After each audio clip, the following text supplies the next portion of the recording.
আসসালামু আলাইকুম প্রিয় শিক্ষার্থী বন্ধুরা, আজকে আমি তোমাদেরকে পঞ্চম শ্রেণীর 90 পৃষ্ঠারের 16 নং প্রশ্নের সমস্যার সমাধান করে দেখাবো।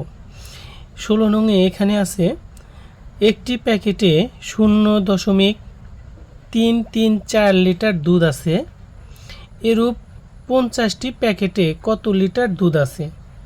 একটি প্যাকেটে দুধ আছে 0.334 লিটার, তাহলে আমাদের প্যাকেট কয়টা? 50টা। তাহলে 50টা প্যাকেটে কত লিটার দুধ আছে সেটা আমাদেরকে বের করতে হবে।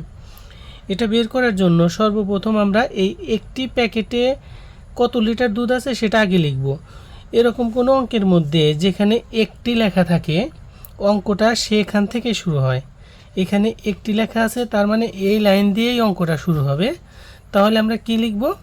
এখানে 16 নম্বরে লিখব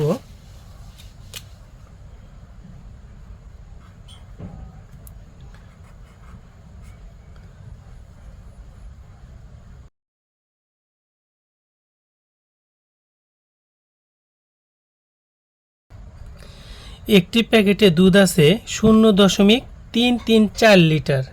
তাহলে এখানে 50টি প্যাকেটের হিসাব আমাদেরকে বের করতে হবে। এখানে লিখব একের জায়গায় এবার আমরা 50 লিখব।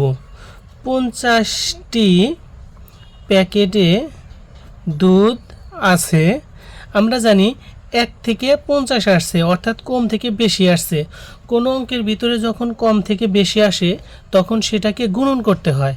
তাহলে এখানে 1 ছিল, এবার আসছে 50। এখানে ছিল একটি প্যাকেট, এবার আসছে 50টি প্যাকেট, অর্থাৎ 1 থেকে 50 আসছে, কম থেকে বেশি আসছে। আমরা জানি কম থেকে বেশি আসলে সেটাকে গুণন করতে হয়। তাহলে এখানে আমরা এটাকে গুণন করব। 0.334কে গুণন করব 50 দিয়ে। কেন 50 দিয়ে গুণন করব? কারণ এখানে 50টি প্যাকেট আছে, এজন্য এখানে 50 দিয়ে গুণন করব। এখন এখানে আমরা গুণন করে ফলটা নামাবো। এটা সঠিকভাবে বের করার জন্য এই অঙ্কটা রাফ এখানে আমরা করে নেব। এখানে 0.0 দুঃখিত, এখানে কত আছে? 0.334 আছে। এটাকে কি করতে হবে? 50 দিয়ে গুণন করতে হবে। এখানে আমরা 50 দিয়ে গুণন করব। এখানে রাফ করে নিচ্ছি। আমরা যদি 0 দিয়ে 4কে গুণন করি তাহলে কত হবে? 4 0 0ই হবে। 0 দিয়ে 3কে গুণন করলে 3 0 0ই হবে। 0 দিয়ে আবার 3কে গুণন করলে 3 0 0ই হবে। 0 দিয়ে 0কে গুণন করলে 0 0 0 হবে। এখন 0 ঘরের কাজ করা শেষ হয়ে গেছে। এখন 0 ঘরে আমরা এখানে 0 লিখে রাখলাম। এই ঘরে আর কোনো কাজ করতে হবে না। এবার 5 ঘরের কাজ করতে হবে। 5 দিয়ে যদি আমরা 4কে গুণন করি, 5 দিয়ে যদি 3কে গুণন করি, 5 দিয়ে আবার 3কে গুণন করব, 5 দিয়ে আবার 0কে গুণন করব। অর্থাৎ এখন আমরা এই 5 দিয়ে উপরের প্রত্যেকটা অঙ্ককেই গুণন করব। 5 দিয়ে যদি এখন আমরা 4কে গুণন করি তাহলে কত হবে? 4 5 20 হবে। 4 5 20, 0 হাতে থাকে 2। 5 দিয়ে 3কে গুণন করলে 3 5 15 আর হাতের 2-এ 17। 17 7 হাতে থাকে 1। 3 5 15 আর হাতের 1-এ 16 হবে। তারপরে হাতে থাকে 1।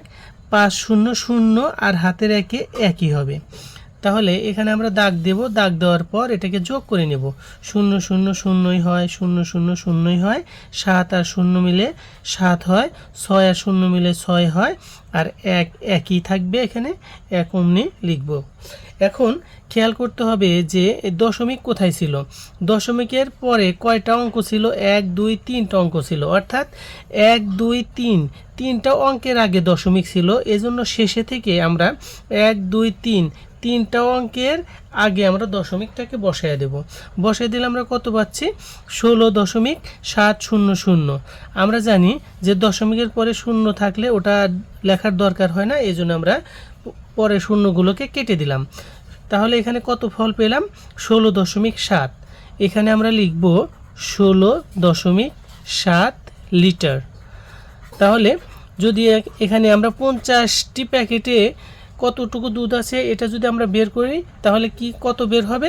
16.7 লিটার দুধ বের হবে। ধন্যবাদ প্রিয় শিক্ষার্থী বন্ধুরা। প্রতিদিন এরকম নিত্য নতুন ভিডিও পেতে চ্যানেলটি সাবস্ক্রাইব করে সহজ গণিতের সাথেই থাকুন।